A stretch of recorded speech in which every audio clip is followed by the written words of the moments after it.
자, 12강 들어가겠습니다. 가격제 원칙에서 제가 균형의 원칙과 적합의 원칙이 중요하다 그랬죠. 그래서 이제 우리가 이제 거의 거기서 이제 시험 문제가 나오는데, 자, 467페이지 가시면은, 자, 2번 문제 한번 확인해 볼게요. 자, 옛날에는 원리라고도 나왔었어요. 그래서 기여의 원리라는 것은 원칙은, 우리 항상 구성물의 생산비가 아니라 기여도의 합이죠. 그래서 생산비를 전부 합친 것이 아니라 부동산의 가치는 기여도를 우리가 기여가치 합이 전체의 부동산 가치에 반해주는 거죠. 그 다음에 이제 이것도 이제 한번 보시는데, 우리가 시장에 대한 그 시장이 수요와 일치되거나 그 특성은, 부동산이 가지는 제 특성은 시장이라는 자체는 그 외곽, 우리 외부죠. 그래서 일치되거나 주변 토지 이용과 어울릴 수 있는 것은, 자, 이거는 경쟁보다는 적합으로 봐야 되고요. 그 다음에 수요공급의 상호작용에서 결정된다는 것은 수요공급의 원칙이에요. 잉여 생산성이 아니고. 그 다음에 이제 적합이 나왔네요. 우리가 어떻습니까? 부동산 최대의 가치를 구현하기 위해서는 투입되는 생산 요소의 결합이 적절한 균형을 이루는 것은 균형의 원칙이 됩니다. 그럼 정답은 3번, 5번이죠. 그러니까 얘네들은 지금 우리가 기여, 경쟁 이런 건 잘 출제가 안 되거든요. 그래서 이 기출문제 위주로 가는 게 좋습니다. 그래서 예상의 원리는 예측이에요. 그러니까 장래라는 게 나오죠. 장래에 되는 편익을 현재 가치로 환원한다. 그래서 가치라는 것도 우리가 또 만들겠고요. 그 다음에 이제 3번도 이제 우리가 봅니다. 자, 부동산 재원칙, 가치의 재원칙에 대한 설명이다. 가장 거리가 이렇게 바르게 설명한 것은, 자, 우리가 3번을 보시면은 부지와 건물이에요. 이 자체를 보는 거거든요. 요 자체니까 그 구성 요소, 생산 요소 간의 균형은 적합이 아니라 균형의 원칙이 가야 되고요. 자, 토지, 노동, 자본 같은 각각 이 가변 요소에 먼저 배분이 돼요. 총수익이 생기면 이들 제요소에 배분되고, 나머지 토지는 고정 요소이기 때문에 나중에 갑니다. 토지 귀속된다는 게 토지 잔여법이라는 게 나중에 나올 거거든요. 그래서 우리가 수익 배분이 나오고요. 그 다음에 여기 잔여라는 것이 나오나 잉여가 나오면 수익 배분으로 가셔야 됩니다. 그 다음에 이제 3번은 부동산 유용성이 최고도로 발휘되기 위해서는 그 부동산에 속한 지역 환경에 적합해야 된다는 것은 적합의 원칙이죠. 3번이 틀렸고요. 4번은 이제 초과에는 어떤 쪽이 이제 초과를 많이 생기면 경쟁이 약이 되죠. 그래서 경쟁을 또 초과를 소멸시키면서 우리가 단다는 것은 경쟁의 원칙이에요. 5번이 정답이죠. 부동산 가격도 일반 지와 마찬가지로 가치 형성률의 변화에 따라 상호 인과관계의 변동 과정에서 형성된다는 거. 저렇게 해서 우리가 정답은 우리가 어떻습니까? 4번의 정답은 자, 우리가 3번의 정답, 5번이 정답이고요.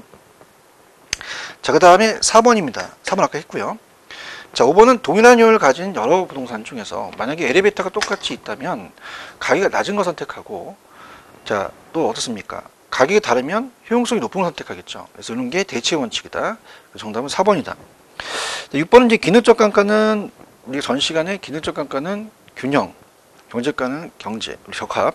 그 다음에 5번이 이제 정답인데, 시점 나오면 무조건 변동이죠. 시점이 이제 마다 틀리니까. 자, 7번은 우리가 어떻습니까? 자체적으로 적합과 균형이 많이 된다 그랬죠. 그래서 이제 어떤 지역에 지역 분석을 했더니 서민들이 거주하는 단독주택에 고급주택을 줬어요. 그럼 이 고급주택은 낮게 평가되겠죠. 이 가격이 건축비용에도 미치지 못한다. 그럼 이건 적합의 원칙이 되겠고요. 2번. 8번 문제는 공인중개사 갑은 아파트 매수 의뢰자에게 110제곱미터형 아파트를 다음같이 설명했대요. 이 안에는 이제 1984년에 상해 승인을 받아서 최근에 건축된 유사한 아파트에 비해서 화장실이 하나 적거나 냉난방비가 많이 들어간다는 것은 기능적 감가니까 균형의 원칙이니까 정답은 5번이 정답이죠. 자, 9번은 그냥 참고적으로 보시고요. 자, 10번에 대한 것은 항상 균형과 적합이잖아요. 그래서 2번. 부동산 유효성이 최고도로 발휘해서 부동산을 둘러싼 외부 환경과에 대한 균형은 적합이 되겠죠. 그 다음에 11번도 마찬가지로 우리가 무조건 균형과 적합이 뜹니다. 그래서 11번에 보시면은 어때요? 3번을 보시면은, 자, 균형의 원칙은 내부적 관계인 적합의 원칙과가 아니라 외부적 관계인 적합의 원칙과 대조적인 의미죠. 그래서 우리가 부동산 구성 요소의 결합에 의한 책용을 강조한다는 건 이건 외부적인 것이다. 이렇게 해서 3번의 정답은 내부적이 아니라 외부적으로 고치시고요. 그 다음에 12번은 이제 두 가지인데, 한 필의 토지의 일부분이 도시계획시설에 저촉돼서 수용될 경우 저촉 부분에 대한 보상평가는 부분평가입니다. 그래서 부분이고, 자, 만약에 도심지역의 공업지역과 외곽지역의 공업지가 있다면, 둘 다 우리가 공업지라면, 어때요? 이 도심지역에 있는 공업지가 어때요? 기회비용만큼 가치가 더 크다는 겁니다. 왜냐하면 안쪽에서는 우리가 어떻습니까? 그 상업용도로 이용될 수 있는 것까지 지불해야 되죠. 그래서 매수자는 그걸 또 지불할 수 있는 것을 가격을 봐야 되고요. 매도자는 그만큼 가치를 또 팔아야 된다는 거죠. 기회비용이고. 자, 13번도 2번 구성요소 결합에 대해서 내부니까 이거는 균형의 원칙 맞으나 원가법을 적용할 때 경제적 감가가 아니라 기능적 감가죠. 이렇게 해서 이제 보면 됩니다. 자, 그래서 3방식으로 이제 들어가도록 할게요. 3방식은 이제 만약에 쉽게 출제가 된다면 최근의 경향은 우리가 이 정답 우리가 어떻습니까? 478페이지로 가시면 이제 뭐 요거 제가 딱 찍어드리는 거. 자, 3번에 보시면은 어때요? 가장 타당한 거는 원가법은 이제 수익환원법은 그 우리가 어떻습니까? 이 영업권이라는 자체는 우리가 이 5번이 정답인데 3번으로 됐지만 5번입니다.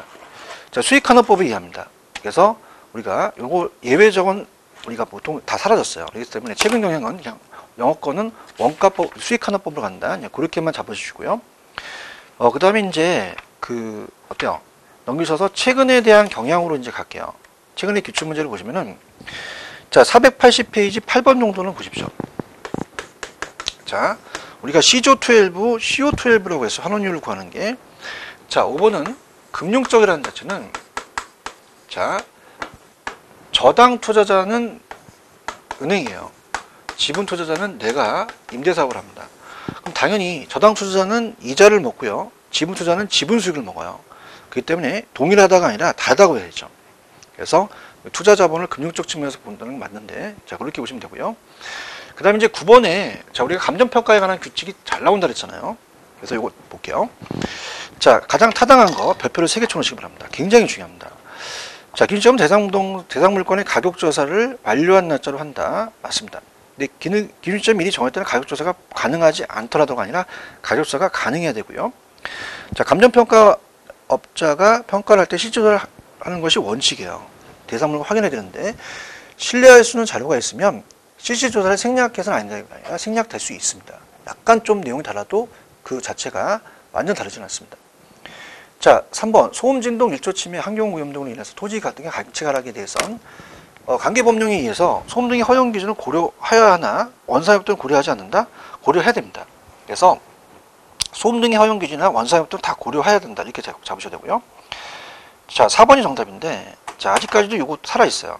이 법이 전문가의 자문 등을 거쳐서 평가한 경우는 그 자문 등의 내용을 감정평가서에 기재하여야 된다는 가 4번이 정답이고요.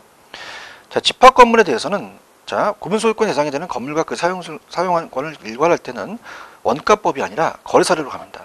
그 다음에 원가법 또는 수익환원법에 의할 수 있다는 거 아예 지워버리세요. 없어졌거든요. 그래서 나중에 제가 우리가 이쪽에서 기본소에서 감정평가에 관한 규칙을 특강에서 했지만 거기 위주로 좀 가셔야 됩니다. 자, 그 다음에 자, 10번을 가시면은 자, 어떻습니까? 여기는 이제 좀 어렵기 때문에 하나하나를 좀 보면서 특히 기출될 수 있는 계산 문제까지 염두에 좀 보여드리면서 우리가 들어갈 거예요. 그래서 잘 들으세요. 감가 수정하는 방법은 자, 내용 요소가 정액, 정률, 상한이 있어요. 정액, 정률, 상한 다 들어갔죠. 그 다음에 관찰감가법도 들어가는데 잔여법은 수익환원법에서 순수익을 산정하는 방법입니다. 그래서 5번이 정답이다. 이렇게 보시고요. 자, 7번에서 임료의 평가는 자, 임대사례 적산법, 수익환원법이 있거든요. 자, 그래서 이거는 자, 우리가 또 요약집을 갈 수가 없으니까 여러분이 이제 어때요? 페이지로 가시면은 494로 가시면 자, 문제 30번 문제 별표를 쳐놓으시고요. 자, 우리가 원가 방식은 비용성이고 그 다음에 원가법은 원가액, 우리가 세 글자죠. 그래서 원가법은 가액이고 적산법은 임료다. 그 다음에 비교니까 비교 나오죠. 시장성이고, 자, 우리가 거래사례 비교법은 가격이고 임대사례는 임대다. 임대사례는 임대가 들어갔으니까 임대 알면은 거래사례가 가격이라는 거. 그 다음에 세 글자, 일곱 글자, 다섯 글자가 똑같이 돼 있죠. 수익성. 수익환원법은 가격이고 수익을 가격으로 환원해달라. 임료는 이제 수익 분석법입니다. 그래서 이렇게 된다면, 자, 거기를 이제 보고 오셨으면은, 자, 어떻습니까? 확실히 이제 우리가 다시 온다면, 482페이지 11번에는 임료의 평가는 임대사례 적산법 맞지만 수익환원법이 아니라 수익 분석법이죠. 그래서 적분임. 우리가 나가게 되면 적들이 많죠. 그래서 적분임으로 암기하시기 바랍니다. 자, 그렇게 염두에 보시면 되고요. 자, 그 다음에 이제 어떻습니까? 자체적으로 그렇게 보시면 되고, 그 다음에 12번 정도는 간단한 계산 문제예요. 자, 12번은 항상 거래사례 비교법은 대상이 올라가죠. 이 상자가 윗상자를 갖고 가세요. 사례가 내려간다. 플러스 마이너스 알파 이렇게 된다면, 자, 대상 부동산이 거래사례보다 보다가 항상 100입니다. 그럼 대상이 조정이 되죠. 그럼 대상이 거래사례보다 10%가 우세해야 돼요. 그럼 110이 되거든요. 그럼 요거는 110을 100으로 나누면 되거든요. 그죠? 그래서 이제 우리가 정확한 표현은 우리가 2번이에요. 자, 이거는 이제 110을 이렇게 100으로 나눈다는 표현이 이렇게 되거든요. 그래서 2번이 된다. 대상, 거래. 자, 그 다음에 이제 13번 같은 경우는, 자, 우리가 한번 딱 계산 문제가 나왔었는데, 적산법은 출제 빈도가 그렇게 높지는 않습니다. 그래서 우리가 어차피 나왔으니까 이 13번은, 자, 원가 방식에서 임료를 구하는 게 적산법이거든요. 그래서 적산 기기필이라고 암기를 하시면, 자, 우리가 여기 이제 나온 가액을 적산 임료라고 하죠. 시산 임료. 자, 그럼 우리가 어떻습니까? 기초 가액이라는 게 있어요. 기초 가격이었는데 지금 기초 가액으로 바뀌었습니다. 거기 이제 기초 가격으로 돼 있죠. 해설에는 그 가액을 좀 바꿔주시고요. 자, 곱하기 기대율이라는 게 있어요. 여기다가 필요재경비를 더한다는 얘기죠. 임료니까. 자, 그래서 기초 가액이 이제 5천만 원이라고 나왔었거든요. 5천만 원. 그 다음에 기대율은, 자, 필요재경비는 항상 감가상각비, 검증감가상각비 포함되기 때문에 상각 후 다음에 필요재경비에는 세공제 전은 이 소득세를 얘기를 해요. 그래서 세공제 전인, 상각 후 세공제 전의 기대율이 어떻습니까? 5%다. 그럼 5천의 5%는, 자, 우리가 10%의 반이니까, 자, 5천의 10%는 500이고 반은 250만 원이 되죠. 그럼 250만 원에다가 필요재경비는, 자, 우리가 어때요? 70만 원이 되죠. 모든 걸 다 포함해서. 그럼 70만 원이 되니까 320만 원이다. 이렇게 된다는 거 꼭 체크하시고요. 14번은 이제 트렌드가 옛날에 이제 경향인데, 옛날에는 이제 그 시기 전통적 소득조건법에 의해서 우리가 어떻습니까? 이 수익 가액이라는 것은, 자, 장래의 순수익을 환원율로 나눠요. 자, 그래서 옛날에는 이제 우리가 순수익을 총수익에서 총비용을 빼서 이렇게 구한다 이렇게 나왔었거든요. 그럼 총수익을 간단하게 본다면 100만 원에서, 자, 우리가 30만 원을 빼니까 당연히 70만 원이 되죠. 자, 거기다 이제 환원율이라는 것은 토지 같은 거는 우리가 어때요? 이 상각이 안 되니까 자본 회수율이 아니라 자본 수익률을 따져야 됩니다. 나눌 땐 할인율에 대한 개념이 생기죠. 여기다가 우리가 자본 회수율이라는 게 감가상각률이거든요. 건물은 이제 감가상각률을 이제 고려하니까 자본 회수율을 따집니다. 회수율. 그래서 감가상각률을 따집니다. 그럼 우리가 토지 같은 경우는 자본 수율만 따지지 회수율은 고려하지 않는다. 자, 건물은 다 고려하거든요. 이 두 가지 다 고려한다. 자, 그러면은 어떻습니까? 우리가 할인율이라는 자체가 5%에다가, 자, 어떻습니까? 자체적으로 자본 회수율이 2%라면 7%가 되니까 0.07이 되죠. 그러면은 70만 원을 0.07로 나누면 1000만 원이 된다. 그래서 4번이 정답이다.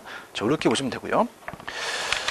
자, 그 다음에 이제 뭐 우리가 15번 같은 경우는 이제 또 같이 또 공통되는 게 또 있으니까 그때 가서 해드리고요.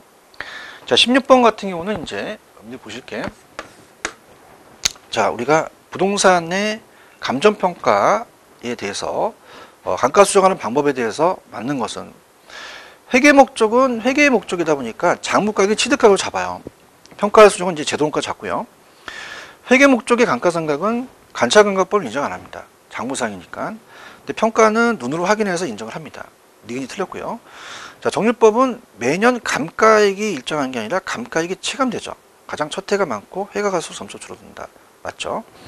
그 다음에 이제 리을해 보시면은, 자, 감가수정에서는 경제적까지 고려하기 때문에 금이 가거나 엘리베이터가 없는 거나 외부적인 것도 다 봐요. 근데 감가수정할 때는 물리적이 아니라 경제적으로 보기 때문에 니은하고 미음이 틀렸죠. 그럼 정답은 5번이라고 하셔야죠. 기억, 그 다음에 디귿, 그 다음에 우리가 어떻게 해요? 리을. 그래서 여기만 맞다. 자, 우리가 17번은 좀 전에 적산 기기필이잖아요. 기초가격 곱하기 기대일 플러스 필요정비. 그래서 이렇게 보시면 되고, 수익 가격은 순수익을 한원율로 나눈다. 그래서 정답은 어떻게 돼요? 지금 3번하고 4번이 좀 똑같죠. 그래서 우리가 일단은 4번이 정답이라고 한다면 이제 3번을 좀 바꿔놓으시는 게 좋습니다. 18번 같은 경우도 비중 가격을 구하라 이렇게 나왔는데, 자, 항상 우리가 대상이 올라간다 했잖아요. 사례가 내려가고. 자, 그러면 이제 이걸 이제 읽어보시면은, 자, 2억이라는 사례가 있어요. 그래서 항상 은는이가가 주어고 뭐뭐보다가 100이잖아요. 그럼 면적이 900이고 대상 면적이 사례가 1000이다. 그럼 우리가 900이 올라가고 1000이 내려가거든요. 곱하기. 자, 그 다음에 대상은 사례가 100이죠. 개별로 인해서 10%가 우세하다. 그럼 100이 내려오고 110이 됩니다. 곱하기. 자, 그 다음에 개별로인을 봤을 때, 자, 우리가 아까 지가상승률을 봤을 때 지가상승률이 5%가 상승했다라고 한다면, 자, 1 플러스 0.05거든요. 그럼 1년이니까 1.05가 되는데, 자, 이걸 105를 이제 100으로 나눴다고 해도 되거든요. 그럼 1.1. 그래서 우리가 두들겨 보세요. 직접 두들겨 보시면 우리가 계산기를 2억에다가 곱하기 0.9 곱하기, 자, 어떻습니까? 2억에다가 곱하기 0.9. 자, 2억에다가 곱하기 0.9. 그 다음에 1.1. 그 다음에 곱하기 1.05를 하게 되면, 자, 우리가 나오죠. 그래서 우리가 다시 간다면, 자, 2억 곱하기 0.9 곱하기 1.1 곱하기 1.05는 어떻습니까? 2억 790만 원이 나오니까 2번이 정답이다. 자, 이 정도 이제 문제를 푸셔보셔야 돼요. 기출문제는. 그 다음에 넘기시면은 우리가 이제 문제가 이제 19번이 있고 20번이 있는데, 자, 20번에 대한 거를 여러분이 꼭 가져가셔야 돼요. 20번은 나올 가능성이 좀 높다고 봅니다. 20번은. 자, 그래서 20번은 우리가 강가에 대한 이 제도론가를 구할 때, 이 원가법에서는 제도론가에서 강가 누계액을 뺄 때 강가 수정에서, 자, 우리가 이 제도론가를 구할 때는 항상 자가건설이 아니라 도급건설로 가요. 그럼 개발사업자의 이윤이 포함되기 때문에 개발사업자 이윤을 포함해서 3억 6천으로 가야 됩니다. 그죠? 그래서 우리가 밑에 20번을 별표로 쳐놓으시는 게, 자, 시험 문제, 계산 문제가 숫자만 바꿔서 나왔어요. 나중에 이제 제곱미터니까 연면적으로 나눈다는 게 굉장히 중요하거든요. 그럼 우리가 3억 6천으로 가야 돼요. 제곱가가. 만원을 제가 뺄게요. 자, 여기다가 시점 수정을 해서 우리가 옛날에 건축비 된 게 100이라면, 자, 우리가 기준시점이 135다. 그럼 1.35배 뛰었거든요. 그죠? 그럼 우리가 4억 8,600. 4억 8,600이 되는 거죠. 600만 원. 자, 그럼 이 상태에서 우리가 연면적으로 나눈다 그랬죠. 그 연면적으로 나누게 되면요, 우리가 1250을 나눕니다. 우리가 38만 8,800원이 된다는 거 꼭 가져가시고요. 그 다음에 19번도 우리가 웬만하면 이제 제가 원가법에서 정해법으로 나오는 자체가 강가 수정액을 구한다는 게 나왔어요. 그래서 이제 우리가 계산 방식이 나왔다는 자체가 어때요? 감정평가 시험에도 나왔거든요. 그래서 19번은 이제 조금 제가 추천해 드립니다. 그래서 이제 풀어드리면, 자, 19번은 이제 천천히 풀어드리면, 자, 우리가 이 감정평가 가격은 원가법은, 자, 제2조달 원가에서 감가누계액을 빼거든요. 감가누계액만 구하라고 할 수도 있어요. 총액. 그래서 이제 적산가액을 이제 구한다. 자, 그래서 이 빼는 과정을 감가수정이라고 하거든요. 감가수정. 자, 그럼 감가수정을 했을 때, 자, 우리가 일단 제도론가를 구하는데, 제도론가가 이제 얼마냐면, 자, 우리가 기준 시점이 2005년 10월 30일이고요. 2003년 10월 30일이 준공이라면 2년이 지났죠. 그래서 2억에서 건축비가 곱하기 자, 2년 동안 10% 상승했대요. 그럼 우리가 1 플러스 0.1에 2승이 됩니다. 오타 났습니다. 1.1을 두 번 곱하면 1.1이 되겠죠. 그럼 이거는 정확하게 2억 4,200이 되거든요. 2억 4,200. 자, 그러면서 감가 누계액은 어떻게 구하냐? 자, 매년 감가액을 먼저 구합니다. 매년 감가액. 자, 그럼 이거는 항상 경제적 내용을 보니까 제도농가에서 남아있는 잔존가격을 빼줘요. 그 다음에 경관요소하고 잔존요소를 나눠서 경제적 내용 요소를 나눠서 평분합니다. 자, 그러면 우리가 제도농가가 이제 2억 4,200이 되거든요. 자, 여기다가 이제 잔존가격이라는 자체가 어떻습니까? 여기에 10%라고 돼 있죠. 잔존가치율이. 내용요소 만료시라는 것은 제도농가에다 곱하시면 돼요. 그럼 2,420이 되거든요. 자, 그럼 우리가 2억 4,200에서 자, 2,420만 원을 빼잖아요. 그럼 2억 4,200에서 마이너스 2,400을 빼게 되면은 자, 우리가 2억 1,800이 나옵니다. 자, 거기다가 자, 지금 경과된 건 2년이 된 걸 아시겠죠? 그 다음에 남아있는 잔존소수가 48년이니까 50년이에요. 그럼 나누기 50을 하게 되면 자, 매년 가격이 446만 원이 나오거든요. 자, 요게 이제 몇 년이 지났냐면 403, 자, 어떻습니까? 우리가 잠시만요. 자, 우리가 2억 4,200에서 마이너스 2,400을 빼면은 2억 1,800에서 나누기 자, 어떻습니까? 50년 나눈다. 그러면 어떻습니까? 이 자체가 이제 어때요?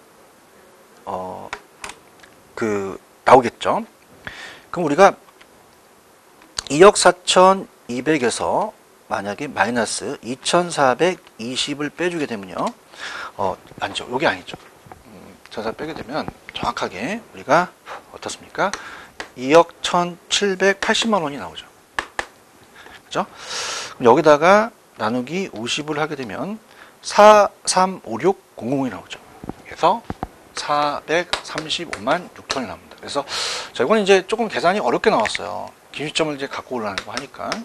그래서 그래도 한번 해보셔야 됩니다. 그래서 435만 6천 원이 나온다면 자, 여기서 지금 2년이 지난 게 감가누계 있거든요.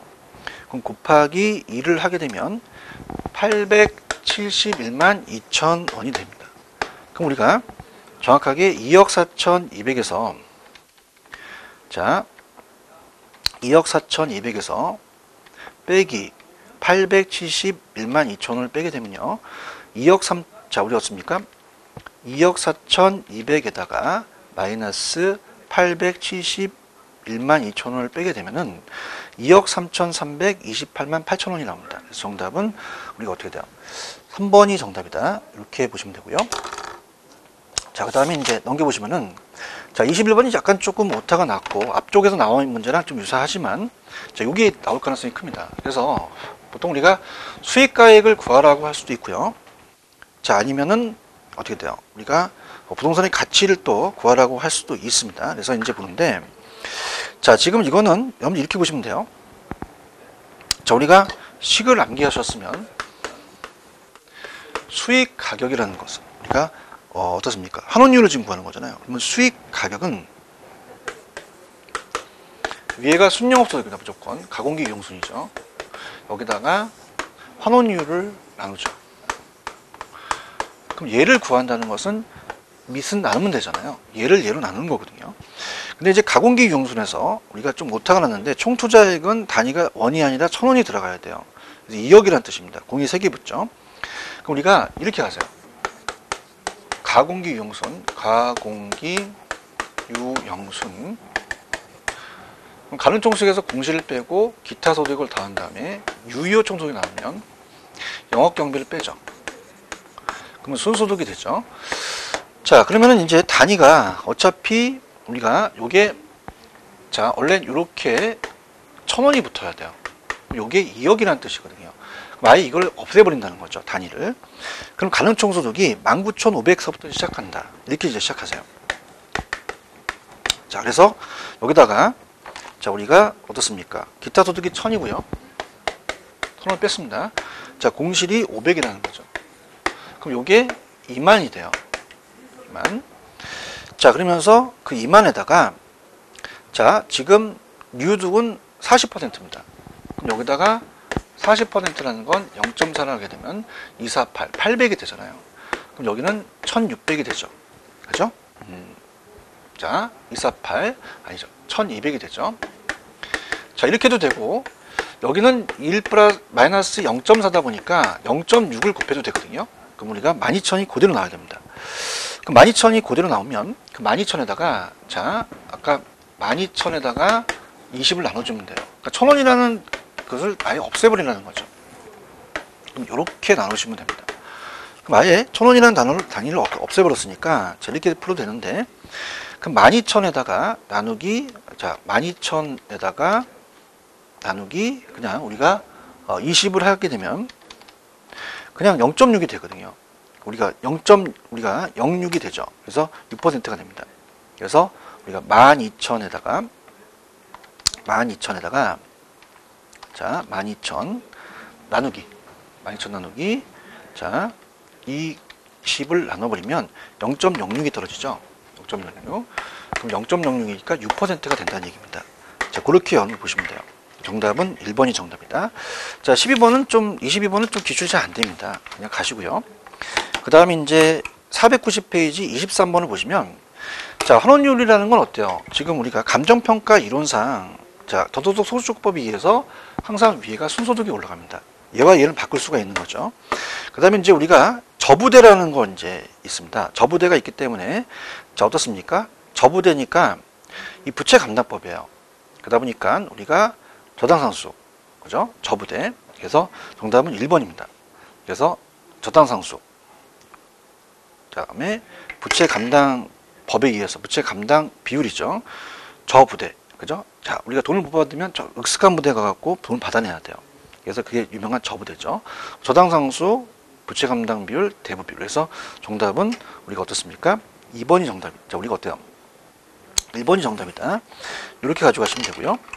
자, 24번도 예전의 문제이기 때문에, 자, 지금 정답은 2번입니다. 건물은 원가법으로 가는 게 원칙이죠. 근데 뒤에는 아예 그냥 삭제해 버렸습니다. 그래서 뒤에 나와 있는 내용들은 이제 나중에 또 우리가 한번 보는데, 특히 토지 같은 경우는 공시지가 기준법으로 가요. 그래서 우리가 편입공시가를 선택해서 기준을 갑니다. 사정보정하는 시점성은 또 필요하죠. 적정가격을 매기기 때문에 사정보정할 필요는 없고, 자, 공시기준이 1월이기 때문에 시점성을 해야 됩니다. 그 다음에 건물과 토지를 일괄할 때는, 자, 수익환원법을 아예 지워버리세요. 수익환원법 아예 삭제됐어요. 거래사례법 간다. 그 다음에 4번은 많이 봤던 거죠. 아까 소음진동, 일조침해 또는 환경오염 등으로 인한 토지 등의 가치 하락분이 있으면 소음 등의 허용기준만 따지는 게 아니라 원상회복 등을 더 고려해야 한다. 고려하지 않는다고 나왔죠. 자, 산림은 임지와 임목을 우리가 원래는 구분해서 평가하는 게 원칙이에요. 그래서 원칙인데 일체로 이용됐을 때는 일괄해서 평가할 수 있습니다. 근데 거래 사례로 가겠죠. 자, 그렇게 이제 보시면 되고요. 자, 오른쪽도 이제 부동산 감정평가에 관한 설명 틀린 것은, 자, 4번을 보시면은, 자, 어떻습니까? 거래 사례는 과거는 불황인데 지금이 호황이 될 수 있잖아요. 그럼 우리가 그러한 매우 호황 불황기에는 유용성이 좀 떨어지죠. 이렇게 해서 잡으시면 됩니다. 그 다음에 이제 6번의 감정평가에 관한 규칙이 중요하기 때문에, 자, 4번을 보시면은 적산법이라는 게 있어요. 적산기기필이잖아요. 적산기기필이기 때문에, 자, 어떻습니까? 우리가 이 아까 기준점에 대상물권의 기초가격 가액을 기대율로 곱해서 필요적용비를 더한 거지 사정보정을 가한 게 아니잖아요. 그래서 이렇게 한번 보시면 됩니다. 그 다음에 이제 아까 27번에 환원이율을 구하는 방법이 CO12였죠. CO12, CO12. 자, 그래서 우리가 이 분해법은 감가수정하는 방법이 들어갑니다. 그래서 CO12. 그래서 분해법은 감가수정하는 방법이다. 27번 정답은 1번이 정답이다. 이렇게 보시고요. 자, 그 다음에 이제 우리가 28번 같은 경우는 시상가액의 조정이라는 자체가 여기 이제 문제가 나왔어요. 그래서 작년에 이제 우리가 계산 문제가 또 출제가 됐었기 때문에 시상가액은 임시로 계산된 가격이기 때문에 조정 작업이 필요합니다. 그래서 이제 이거는 제가 그 13강 때 여러분한테 뒤에 있는 계산 문제랑 같이 연결시켜서 볼게요. 그래서 시장가격의 조정은 중요하고 요거와 그 문제만 풀면 됩니다. 자, 우리가 조금만 쉬었다가 들어가겠습니다. 쉬시죠.